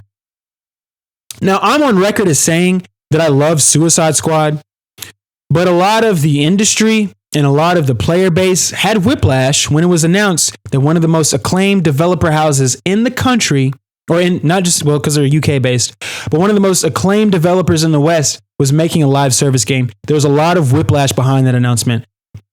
Everyone loved that original Suicide Squad Kill the Justice League trailer. Everyone hated what that game ended up being. I loved it for what it was. I say it all the time. We have to take games for what they are and grade them for what they are, not what we wanted them to be. And I think a lot of video games journalists were unfair to Suicide Squad and criticized that game for the game that they wanted it to be and what it was not. Instead of taking it, was it a good third-person shooter? In my opinion, it was. It had fun and engaging shooter mechanics. It was a fun world to bounce around. Metropolis, they made a pretty fun Metropolis to bounce around. The story is actually really good. It's not the greatest thing in the world. A lot of people hated that they killed Batman. But the acting was really good. It was funny. They had some really great actors playing these characters in the Suicide Squad universe. It was just really well done. And their way of introducing Elseworld characters into the fold that you could play as, their Elseworld Joker, Mrs. Freeze, what's his name? Deadshot's daughter. I forgot what her name was, but she was a playable character. Deathstroke, who was the last character they gave before they just ceased support for Suicide Squad at the end of last year. A lot of great characters, great systems, just great design as an open world third person shooter, but it wasn't what people wanted. And I'm not faulting anybody for being upset the Suicide Squad ended up being a third person shooter. My only fault to people is that a lot of people reviewed that game for what it was not, instead of asking themselves, is this a good third person live service shooter? And I think it was. It now has an offline mode. It's a PlayStation Plus game. It's $20. I bought it digitally. I bought the disc. I love that game for what it was. I've had a great amount of time with it. I haven't beat it, but I put a lot of hours into Suicide Squad. And I do hate that Warner Brothers thought they were immune to criticism in developing a near $200 million third-person shooter for Suicide Squad. Number one, things just... There's a joke on Twitter that this is all the end result of a domino effect started because they cut 30 minutes from Batman versus Superman. And if you've seen the theatrical cut of Batman versus Superman, and if you've seen the director's cut, the Ultimate Edition, those movies are night and day. And that theatrical version that was released around the time of Captain America Civil War, so they weren't the same thing, but people are dumb, so people made them the same thing. And they were compared to each other, even though they were two completely different things. And it was a Dawn of Justice movie. So it was an introduction to the beginning of the Justice League. There are a lot of great things. I love the Zack Snyder trilogy. You can't get me to talk bad about Man of Steel, BVS, and his Justice League cut. You'll never be able to get me to talk bad about them because it's those are some of the great examples. They're three of a few great examples of just good filmmaking, right? And this isn't a movie podcast, but there's a joke on Twitter that a lot of this is going on because Warner Brothers just didn't trust Zack Snyder's vision at the time and cut that movie up as a committee and just didn't stick the landing with it. And so the Suicide Squad movie that came out later that year is notoriously not the movie that director David Ayer intended. It made a lot of money, but it sucked. So when they tried to do the Suicide Squad with James Gunn, that movie is great. It made no money. It also came out a year after COVID, which definitely didn't help. But the Suicide Squad property just didn't have a lot of cachet with general audiences. I myself was excited about the prospect of playing as Harley Quinn, Deadshot, Captain Boomerang, and King Shark, especially King Shark. Shout out to King Shark. Shout out to Deadshot. They play so great in those games. But I understand why people just weren't excited. The movie you gave us sucks. A lot of people just weren't interested in getting another movie behind that one because you wasted the opportunity of having the Joker in there. You wasted the opportunity of having Will Smith as Deadshot. And Harley Quinn just isn't as big of a box office draw as you think she is. So even though King Shark as a character in that film is really dope, Bloodsport from as played by Idris Elba was really dope. Polka Dot Man, all that kind of stuff was cool. It don't work in middle America. You know what I mean? It's not the Suicide Squad that your mom wants to go and watch. So it just doesn't work. So what you're doing is you're diluting your properties because you have committees, not artists, making horrible decisions. And you have a studio whose reputation you almost ruined, and I'm talking about Monolith Productions. You almost ruined it because you had a great game. Middle-earth Shadow of Mordor was nominated for Game of the Year. In 2014, I believe it came out. Game of the Year nominee. Great combat. I was playing it last night. It was just like, it's just jumping back into, I haven't played that game in almost in 11 years, literally. And jumping back into that game, it plays so wonderfully. It's just so good. The voice acting is really good.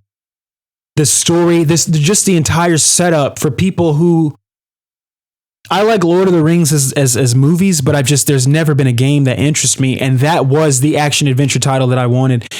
That was a game that came out when Assassin's Creed, just that style of gameplay was, you could argue, was at its peak, pre-RPG days. You know what I mean? Coming off of Black Flag and stuff like that, because it's got Assassin's Creed elements. It's got Batman Arkham elements in its combat with a free flow type of combat system, but with a sword, with skill trees and all that kind of stuff. You almost ruin the goodwill that Monolith Productions got you, WB Games Interactive, by making them put loot boxes in the next. How are there loot boxes in a single player action adventure game?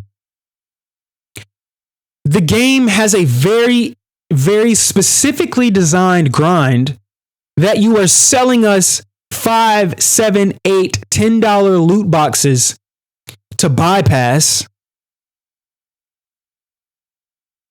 And as we all know, if you were around, if you were just aware of the games industry at the time, everybody hated loot boxes. Star Wars Battlefront 2 is not a bad game. It just has a bad reputation because of loot boxes. And if EA, which they just still don't understand how to read gamers because they saw the failure of Dragon Age to Veilguard is because it's not a live service title. No, Dragon Age: The Veilguard failed because it just wasn't what people wanted. It wasn't even because it was quote unquote woke. It was because you pivoted from a hardcore fantasy art style, a mature hardcore fantasy art style, into something that was just a little too approachable, a little too squeaky clean. And even though the combat is good and the graphics are great, it wasn't what hardcore fans wanted. On top of the fact that you have to deal with all the people who hate woke stuff and DEI and yada, yada, yada. That's why that game failed. It's not because it wasn't a live service MMO. That was never going to work. That game would have failed also. It's just, these corporations just don't know how to listen to their player base. All they know is how to read Excel spreadsheets. And that's why we are where we are now. And the history of Monolith, and I'm going to open up this tweet. I did just watch the full interview that Jason Schreier did on Kinda Funny. And it was really good and it was really insightful, but thank God I was able to find a tweet that kind of summarized all of his thoughts. Let me go to my bookmarks here. And this was tweeted by @Okami13, but the Wonder Woman game was revealed in December 2021 in a Game Awards trailer. And I should have the GIF posted now. But these are the details on the Wonder Woman cancellation and the closure of Monolith Productions. Wonder Woman was going to have a, quote, nemesis system in reverse, where you would talk to people and befriend them as allies. This was eventually scrapped when it was rebooted. Let me tell you a little bit about the nemesis system for those of you who don't know. So in Middle-earth: Shadow of Mordor, one of the more revolutionary aspects of that game was the fact that there were these Uruks, not orcs, but Uruks, that you would encounter throughout the game world that would be captains and war chiefs. And they were kind of procedurally generated. Their names, their voices, you obviously they're not AI generated voices. You had voice actors, but they would just mix and match with different, body models and different names and different attributes for that particular Uruk. And if you were to get killed by an Uruk, that one would level up in Uruk society, basically, and might go from being a peon to being a captain. And if you got killed by a captain, that captain might level up to being a war chief. And in that process, they gain more power. So when you see them again, because in that game, you are cursed, you're banished from death, right? So every time you die, you're reborn because of the curse that you have. You're possessed by an elven spirit, basically. And I'm playing the game in real time, so I can't tell you how it ends and how it goes. But that is the loop of the game, right? That's why you can come back to life every time you die. And anytime, like when you come back to life after being killed by an Uruk, he would recognize he was like, yo, I already killed you. No, I'll just kill you again. Like it gave the enemies you engage with personality. And in 2014, 2015, that was some of the most revolutionary technology in action adventure games and video games, period. Unfortunately, WB Interactive patented the technology, and now that Wonder Woman has been canceled, we were never going to see that again. So the most exciting part about Monolith making the Wonder Woman game was Wonder Woman has such a deep rogues gallery to pull from as far as enemy gods and monsters. Like, it's not just like World War II Nazi enemies that she has to deal with, right? Like Themyscira, it's the Amazon. It's the Amazon society. It is you dealing with Greek mythology. So minotaurs and just all kinds of things. You kind of get a glimpse of what could have been when you watch Zack Snyder's cut of Justice League. Zack Snyder's Justice League is what it's called. It's available on HBO Max. Yes, I'm plugging it. Yes, I'm telling you to go watch it. But you get it, and you also get that in some of her animated. I think she has a few animated films, like 2 or 3 of them. This is just a thing. I just don't understand how Wonder Woman gets done so dirty in the media. Like, is it sexism? Like, somebody posted a chart, and if I find it, I'll put it in this video, of how many different movies, TV shows, and video games we have for Batman and Superman next to Wonder Woman. We have 2 Wonder Woman movies, which I'm not a fan of the second one. That first one is amazing. Not a big fan of 1984. Well, we have 2 live action films, plus her appearances in Batman v Superman and the Justice League movies. And of course, we've got her in. We don't have any animated TV shows. We don't have a show for her. Period. She has, I think, 2 films, and she appears in Justice League and Justice League Unlimited, the TV shows, and in those Justice League movies. And she's always characterized really great. It's just she's never been given her own spotlight. She hasn't been given half the spotlight that Batman and Superman have been given. And I think you would be hard pressed to argue that there's not a desire to see her stand on her own. The internet went crazy when it was announced that Monolith was making Wonder Woman, because even though their legacy was nearly tarnished by the loot boxes included in Shadow of War, that was still a great game. They built on everything that was great about Shadow of Mordor and made it better. The combat, the story, the graphics. It came out during that 4K boom, 2017, where Xbox One X could give you native 4K gameplay, right? Or 1080p 60 gameplay. And PS4 was going to give you a checkerboard 4K, yada, yada, yada. But so it came out during that 4K boom. It was an amazing presentation. Great combat. I've bought it on Xbox and now I bought it on PlayStation.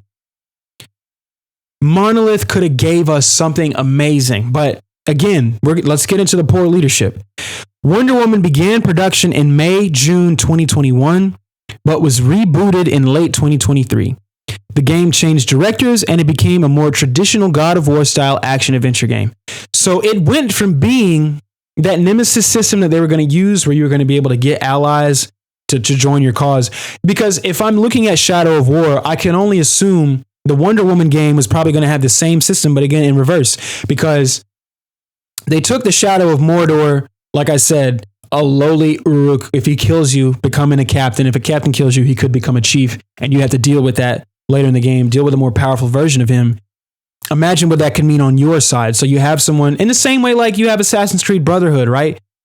Or Valhalla, where you have your soldiers. I'll just call them soldiers because they have different names in different games, that you can level up and send out on missions. Shadows is apparently doing it, where you can send in scouts to different areas and they can bring you back more information. It's going to be the same thing. And on top of the fact that these NPCs remember what you do, remember how you've treated them. There's no telling how that would have worked with the next gen tech that we have now on PS5 and Series X. But that was scrapped when the game was rebooted. The game was rebooted because I don't know why it was rebooted.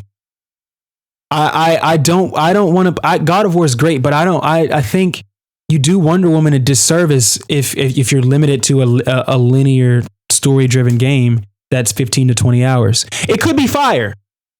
It could be fire. Wukong is built that way, even though it has large open areas in a couple of its chapters. But Wukong is very God of War inspired, and I'm talking modern God of War in that regard. God of War Ragnarok is great, takes you to so many different places, so many different worlds, even though it is linear. So it could have been great, but what they did with their open world in the Shadow of Mordor games, I just don't understand why we leave that. We leave the Nemesis system and we just say, let's just make a traditional third-person action game. It could have been great, though. And like somebody on Twitter said, this time next year or the year after, we're going to see footage come from this game that was being worked on, and it's going to be sick as hell, and we're all going to be like, damn, this is what we could have had.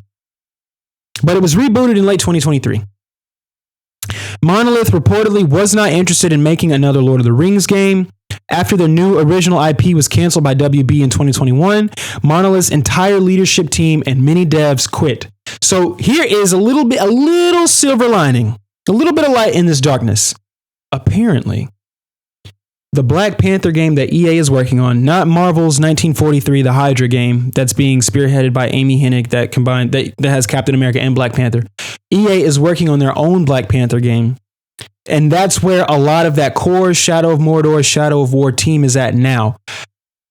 I found that out earlier today. That makes me way more excited for the Black Panther game, because I wasn't that excited because it's an EA game, and we know EA is very hit or miss. They've been a lot better in the past, but clearly with their response to the Dragon Age, the Veilguard reception, I don't think they've really learned too much of anything about what gamers really want, but they do have great developers.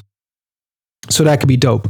So that's where they are now. That's where that core Shadow of Mordor team is now. Monolith was forced to work on Wonder Woman while rebuilding their staff and leadership team at the same time. Quote, an impossible situation. Yeah, that's definitely an impossible situation. You can't, because part of that leadership is an understanding, right? Part of that dev team is an understanding of how these mechanics work. And then you've got the years of experience they built through the Shadow of Mordor games. That being gone, having to build this game from the ground up, you've got no choice but to do just a traditional third-person linear action game. Many of the ex-Monolith team formed that's the new development studio, Cliffhanger Games with EA. Wonder Woman was canceled due to 2024 being a horrible year for Warner Brothers Games. They lost $200 million on Suicide Squad and another $100 million on Multiverses and Quidditch Champions. This, plus the reboot, is what led to the cancellation, closure of the studio, and the ousting of their CEO. Monolith devs, and this is the worst part to me, they had no knowledge of the studio's closure. They learned about it on Tuesday, shortly before we did. Everybody learned about it on Tuesday. And there were some people on Twitter who didn't learn about the closure of the studio that they worked on until the same time that we found out. Some people who were working on the game didn't find out that their studio was closing until the entire general public knew that the studio was closing. That's a shitty situation to be in, pardon my language. It's the same thing that happened to Party City. A lot of the upper management, human resources, all the way down to regular employees were told like a couple of days before Christmas Eve, hey, Party City is closing. This is our last day. We're not opening no more. Don't clock in. Take your stuff home from your offices, yada, yada, yada. That's a really shitty way to find out that you don't have a job. And I'm going to read this thread from Gail Simone on Twitter, at Gail Simone. Okay, regarding the Wonder Woman video game, others have already revealed elsewhere that I was a consultant on this game, so that cheetah is out of the bag. I want to say a couple important things about the game and the team who made it. I was asked, this is a consultant. She works on, let me read her bio. She's an award-winning writer of comics and animation, consultant, producer, works for DC, Marvel, Warner Brothers, many, many more, repped by Ari Lube. I was asked to do long-term consulting on the game, and I was thrilled to do it. It was a perfect storm of stuff I adore. Wonder Woman, video games, and one of my favorite game studios, Monolith, who produced the Game of the Year Mordor games that I was completely addicted to. No, again, I'm going to be showing gameplay during this episode. Please play those games. And all of that was because of the team. Everyone who worked on it brought their A game. Programmers, artists, designers, everyone. I don't know that I have ever worked with a team that cared more about making sure the end product was perfect. It was a dream come true. Wonder Woman had a dream team and they put their all into it. They made sure it had Wonder Woman and DC lore on every aspect of the game. It was a thrill and an honor to work with them. I know there's a lot of finger pointing going on, but everyone I worked with from Monolith and Warner Brothers both was enthusiastic and supportive. Everyone wanted to make the best game ever. Sometimes you give your all and it doesn't work out. But that was an amazing team, and I can only hope they continue to make brilliant games. Someone is going to snap them all up and set a new industry standard. I know it. I 100% believe that too. I believe that. We see it happen all the time. We see developers go from one place to another, maybe open their own studios. People who worked on The Witcher 3 are now working on the Dawnwalker game where you play as half human, half vampire. And a lot of people are excited about that title. Same thing with the Black Panther game, like I mentioned before.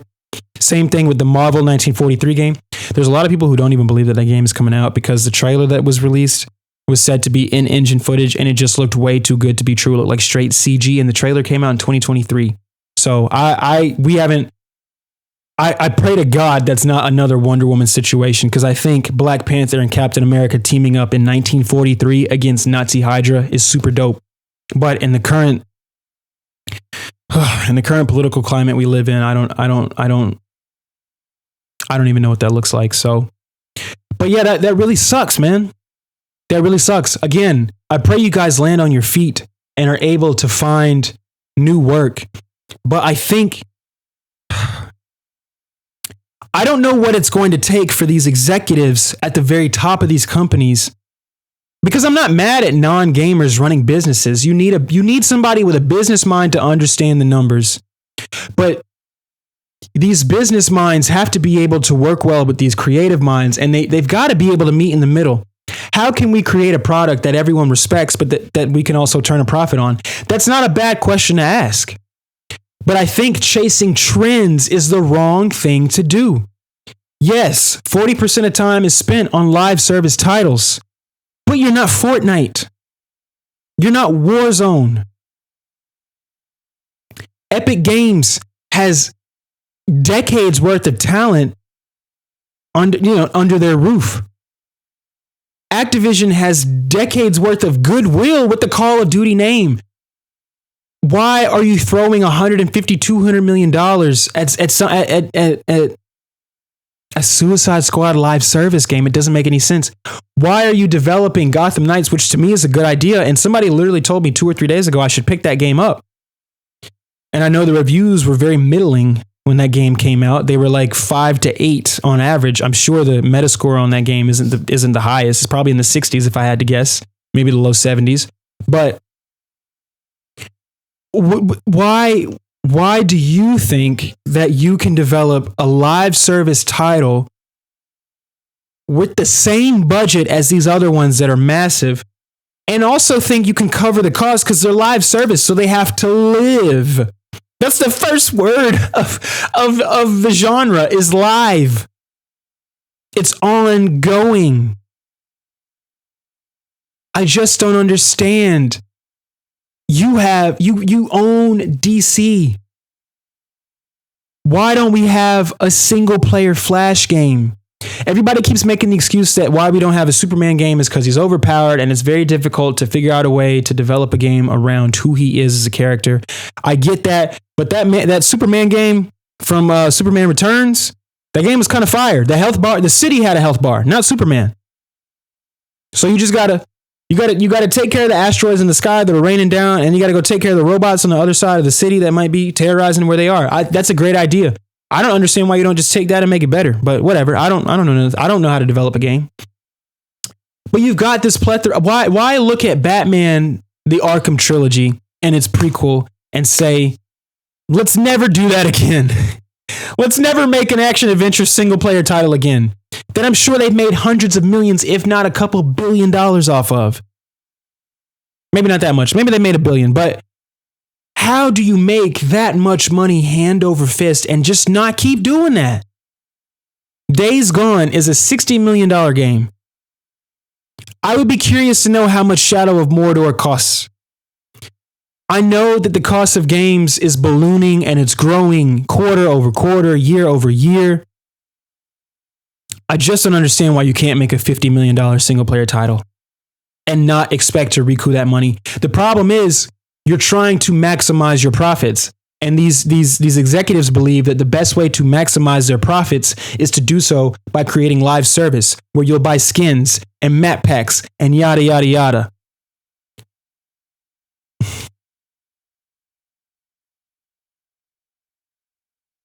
I don't want to play.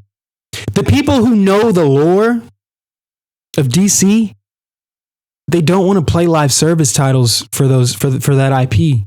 I'm not even mad at the multiverses idea. It sucks that it didn't work out, but I don't understand why you did a beta for that game. It didn't work out very well. You had a lot of complaints. You took way too freaking long to relaunch it into 1.0. By that point, nobody's interested. Brawlhalla came and went. You know what I mean? The Smash Brothers clones, they have come and gone. Nickelodeon All-Star Brawl is the only one that works for real, and it probably doesn't cost that much to make. And it has the added advantage of releasing on literally every single platform, from the very bottom on the Switch to the very top at PlayStation 5 and Series X, right? So it doesn't cost.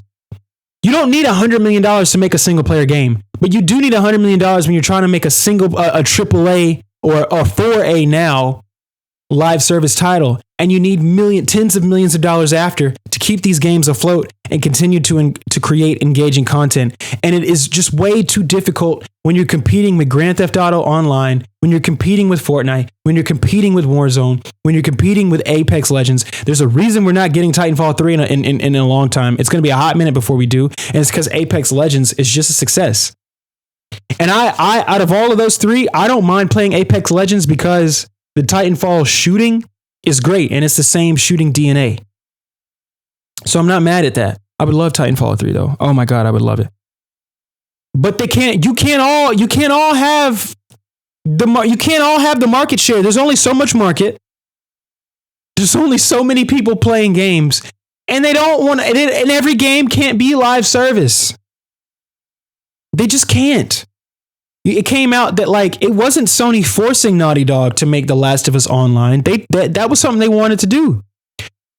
But they quickly realized, because Bungie is also in-house, and in talking with Bungie, this is what it takes to sustain a live service title for years and years.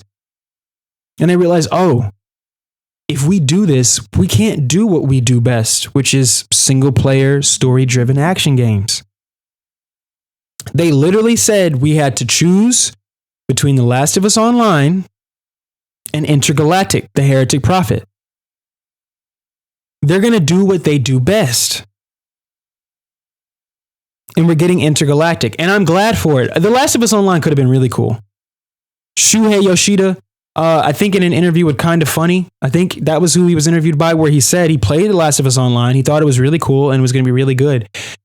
But again, if I got to choose between spending X amount of money during the development process and then putting a game out versus spending X amount of money during the development process, putting the game out, and then having to continue to spend X amount of money over so many years just to keep the game afloat. And I'm lauded as one of the best single player development houses, if not the best. Right? They're probably the pinnacle of story-driven game development. I'm going to do what I do best. So I hate what's happening. I hate what has happened at Warner Brothers Interactive, because they peaked in the early 2010s. Batman Arkham Asylum kicks it off in 2009. 2011, you get Arkham City.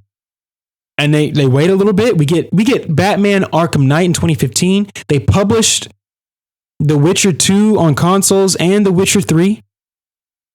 So you're bringing in money. I just don't understand taking that money and pouring it into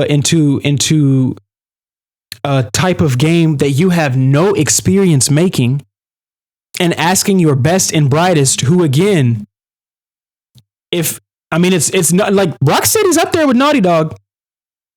A couple of more titles outside of Batman that were single player, and we're having some conversations.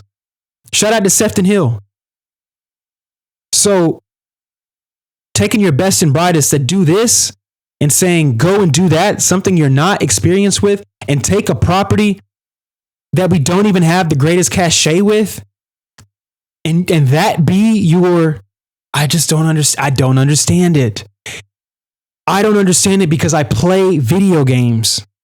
So as soon as you tell me, I knew that game wasn't going to work when they announced it. I wanted to play it, but the writing on the wall said, nobody wants this. Nobody wants Kill the Justice League in this manner. That game should have been a third-person action beat-em-up with different movesets for King Shark and different movesets for Harley Quinn and different movesets for Boomerang and different movesets for Deadshot. But they were making Gotham Knights, which is the third-person action beat-em-up with online elements. I'm telling you guys, man, like, the type of games you like, the type of games you want to play, those are the ones you have to buy. And for those of you who complain every time these single-player story-driven titles are trying to invite other players in by including different skin colors and different genders, by including anything that's not a straight white male. And I love Gears of War. I love the Batman games. But I want to play South of Midnight. I wanted to play Forspoken. You know what I mean? I want new thing. I want to play Intergalactic. I want to play as characters that are not like me, that are from places that I'm not from. I want to play stories that take place in worlds that don't exist here. And when I want to play online with people, I'm sorry. Stalin, I'm going to play Call of Duty. I'm very excited for Battlefield. You know what I mean? I'm very excited for GTA 6. I'll probably never touch the online component of GTA 6 in the same way that I never touched Red Dead Online, but I have put in well over 100 hours into Red Dead 2. Probably 150 at this point. In that single player world. It's no coincidence that Elden Ring, Monster Hunter Worlds, GTA 5. Say what you want to about GTA Online. GTA 5 sold mad copies before the online component was added. It wasn't the online component that sold those copies in 2013, 2014, and 2015. It was playing in Los Santos as three very different characters in a single player story that felt like watching 5 different seasons of TV. Red Dead 2 feels like watching 4 seasons of TV. Why is nobody looking at that data? The biggest entertainment media property of all time is doing what? Advertising its single player first. We don't know a thing about the online component of GTA. And I'm sure the online component of GTA 6 is going to carry that game another 10 years in the same way that the online component of GTA 5 has carried it from 2015 to today. 2014 to today. Because it did launch on 360 and PS3. But it was perfected on PS4 and Xbox One. And then PC. I'm not mad. If you want to make single player games and tack on multiplayer like we used to do back in the day, and give us that world that'll carry that game until the sequel comes out or years beyond that, I'm cool, bro. Cause I played GTA 5. I've been waiting on GTA. I played GTA 5 2 or 3 times all the way through. 2 times all the way through. And I'm like halfway through the third playthrough. But 2 times is enough for GTA 5. Red Dead 2, same thing. 2 times is enough. And I actually haven't got through the second playthrough because that world is so easy to get distracted in. If you want to add an online component later, if you want to sell cards like shark cards or gold bars in Red Dead's case or whatever, do that, man. I'm not mad at you. But the core experience of gaming has always been people playing by themselves in their homes on their own television, whether they're playing with headphones or not. Adding the social element is fine. We live in a social world. But we also live in a world that people have been trying to escape since the beginning of time. We've been trying to escape the worlds that we live in through storytelling literally since the beginning of time. Video games are not exempt. They're not. So I get it. I see the dollar signs. Marvel Rivals has made $3 billion and counting. You got to build the cachet. DC Universe Online is still alive, by the way. Give us a next-gen version of that. Rehaul that game. Put money into rehauling DC Universe Online. Update it with new modern what are the new modern gameplay elements that are more traditional to 2025 and beyond. But you've already got it. And you're not Epic Games. WB Interactive is a branch of a company that is entertainment first. Warner Brothers was a movie studio first. A movie and television studio first. And you have told some of the greatest stories of all time in those respective mediums. Why not be dedicated to doing the same thing for video games? Batman Arkham Knight, to me, mops the floor. That whole trilogy mops the floor with whatever storytelling is going on in Spider-Man 1 and 2. And Spider-Man 1 and 2 has some great... Spider-Man 1 has great storytelling. Spider-Man 2 is... It's good. It's good. But it ain't Spider-Man 1.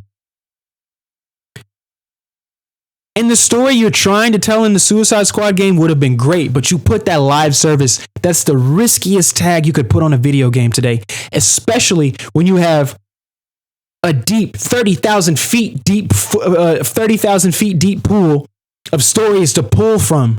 You're DC. It's not like we're dealing. It's not like Marvel is the king and DC is its son. You're DC. Batman, Superman, Wonder Woman, The Flash, Green Lantern, freaking Hawk Girl, Green Arrow. A lot of this. It's a lot of you could have. And they don't all have to be open world, as proven by the God of War series, as proven by Wukong, as proven by Dark Souls, as proven by games like Sifu. Right? They don't all have to be open world titles. You can make contained Batman Arkham Asylum is a contained single player adventure.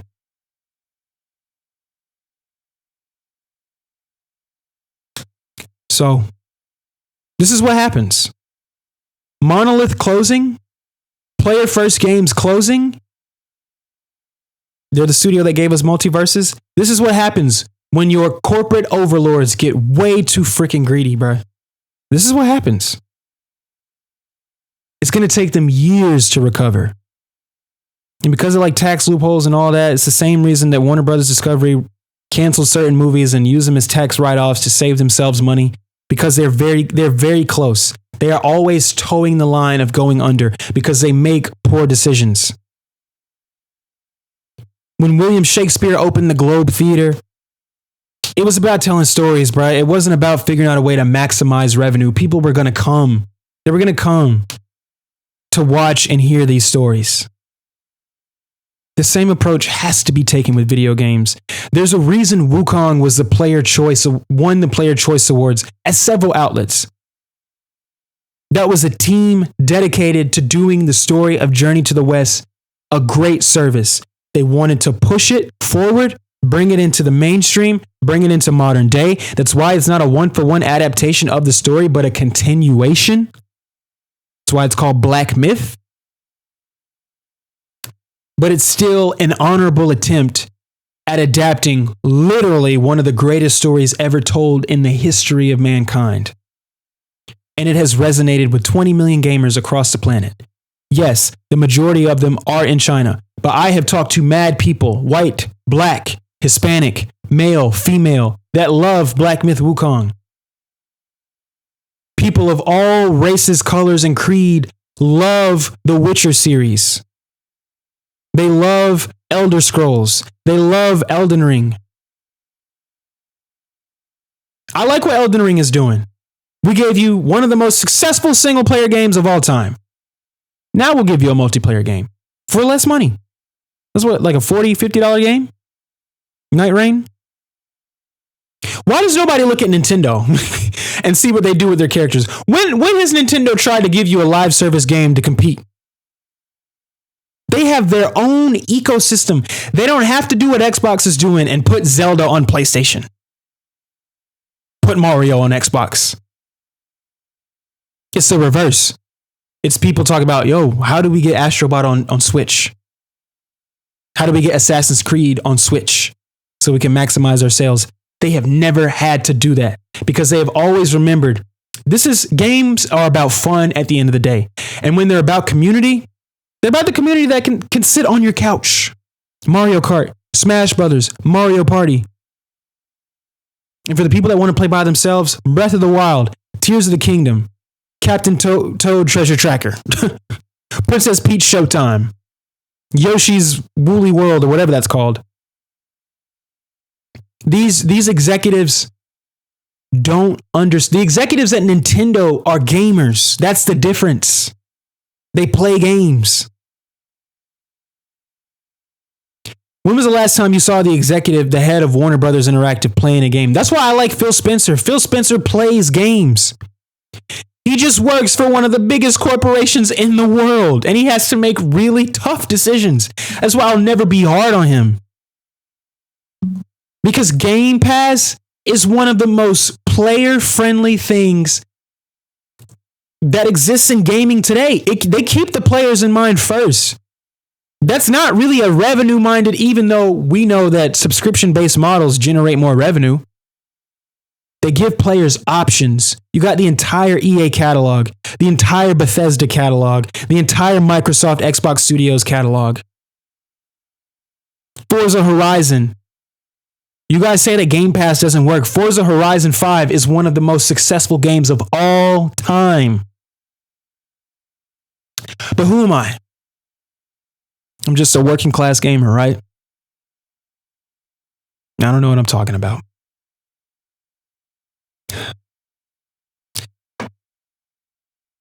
Monolith, I will miss you. I am enjoying your game. I am enjoying Shadow of Mordor. I have every intention to finish it this year. I'm playing it to tie myself over until Assassin's Creed Shadows, but I will play. That'll be a part of. We'll see it. We'll see how my PlayStation wrap looks at the end of the year. And I'm sorry this has happened to you. But if you're a developer from those teams, don't give up hope. We are rooting for you to land on your feet. We know you'll be just fine. We are praying for you. People who pray, we're praying for you. The people who believe, we believe in you. And we're sorry that it's come to this. We're sorry that your bosses are people that just don't play video games. That is the sad reality of the video games industry. The people at the very top, they don't play games. But you and I do. So let's continue to support our favorite developers. Let's continue to support our favorite games. Buy physical if you can. But I'm not ever going to be mad at you if you buy digital. I bought Hogwarts Legacy Deluxe Edition. I caved and finally bought that game. It was on sale for $23.99. And I only bought it because I had a dream, for whatever reason, that me and my dad were playing Hogwarts Legacy. And it's not a co-op game, but in my dream it was. And I've been avoiding that game like the plague because I'm just not a Harry Potter guy. So, but I've seen my homeboy play it and it looks fun. So I'm going to get into it. I'm probably going to play it tonight. But that's a wrap on today's episode, everybody. Thank you guys so much for tuning in. I love all of you guys. I appreciate your support. If this is your first time watching one of my videos, please like and subscribe. I appreciate it. I need it. I'm getting very close to being able to offer you guys memberships for those of you who do want to support the channel. So yeah. With that in mind, it has been a joy to deliver this episode to you. I promise, I know I made this promise last episode, but part of me making that promise was me finding a better job. Not only that pays me more, but that also gives me more free time. And I have found it. And I am very thankful for it. And I will be able to give you guys more of this way more often. So be blessed. Be easy. This has been the Working Class Gamer Podcast. I'll see you guys next time. Take care.